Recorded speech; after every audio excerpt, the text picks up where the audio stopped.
Hello दोस्त, नमस्ते, जोहार। मेरा नाम सोहा हसदा है। मेरा यूट्यूब चैनल और नए ब्लॉग वीडियो में आप सबों का स्वागत करती हूँ।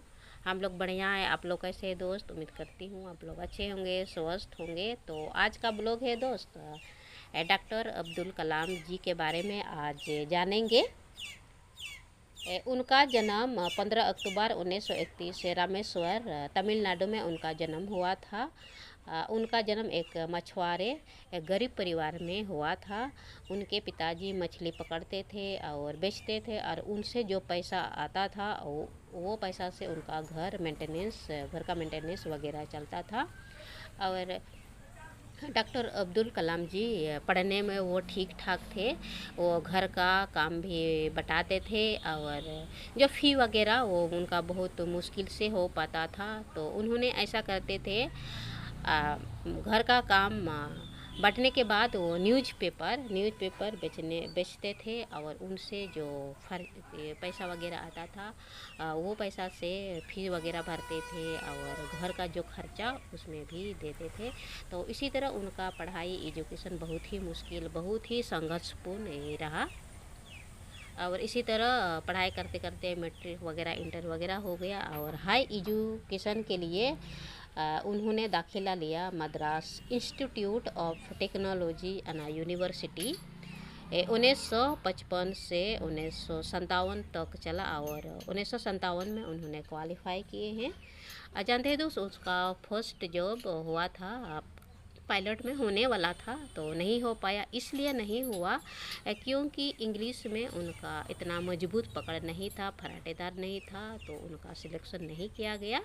तो जानते हैं दोस्त, वो हताश होकर वो जो बोल करके घर से गए थे, मेरा इस बार सिलेक्शन हो ही जाएगा। कुछ पार्टी वगैरह दिए थे, और तो जो बाद में नहीं हुआ सिलेक्शन, तो बहुत ही हताश हो गई। तो वहाँ से सीधे आत्महत्या के लिए वो जा रहे थे। मेरा लाइफ को कुछ नहीं रहा, अब क्या मुंह लेकर के घर वापस आएंगे।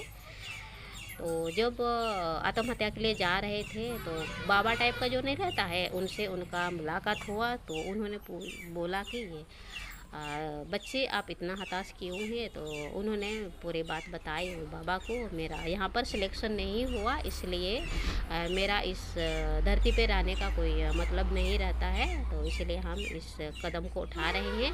तो उन्होंने समझाया ऐसा नहीं है, भगवान अगर आपके एक रास्ता बंद करते हैं तो कई रास्ता वो खोल देते हैं। वो आपको पहचानने की ज़रूरत है। तो वो उनका हाथ देखे, तो वो अब्दुल कलाम जी ने वो बाबा को हाथ दिखाया। तो उन्होंने बताया कि आपकी लाइफ में बहुत ही बड़ा होने वाला है, आगे लाइफ में आप जाइए और तैयारी करिए। तो वहाँ से लौटने के बाद फिर उन्होंने पूरा झोंक दिया तैयारी करने में। और देखिए दोस्त, हमारा भारत देश को परमाणु हथियार बनाने में बहुत बड़ा योगदान दिए। और उनका दोस्त एक ही बहुत ही प्रसिद्ध लाइन है, अगर आप सूरज की तरह चमकना चाहते हैं तो सूरज की तरह जलना भी होगा, तब आप सक्सेस हो पाइएगा। और ज़िंदगी में कभी रुकना नहीं है। मान लिया किसी मुकाम तक आप पहुँचे हैं, तब भी निरंतर आगे बढ़ते रहना है। और नियति भी उनके साथ ऐसा ही किया।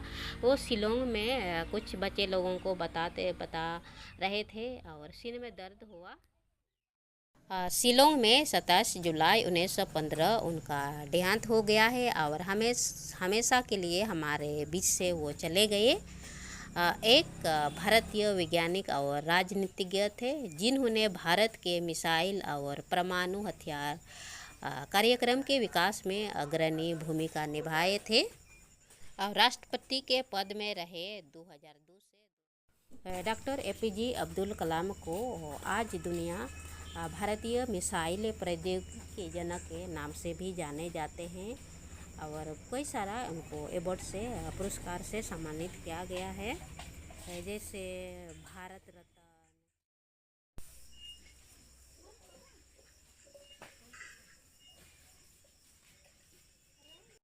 वीर सावरकर अवार्ड, पद्मा विभूषण, पद्मा भूषण, ये सब पुरस्कार से सम्मानित किया गया है और हमारे बीच में अब नहीं रहे।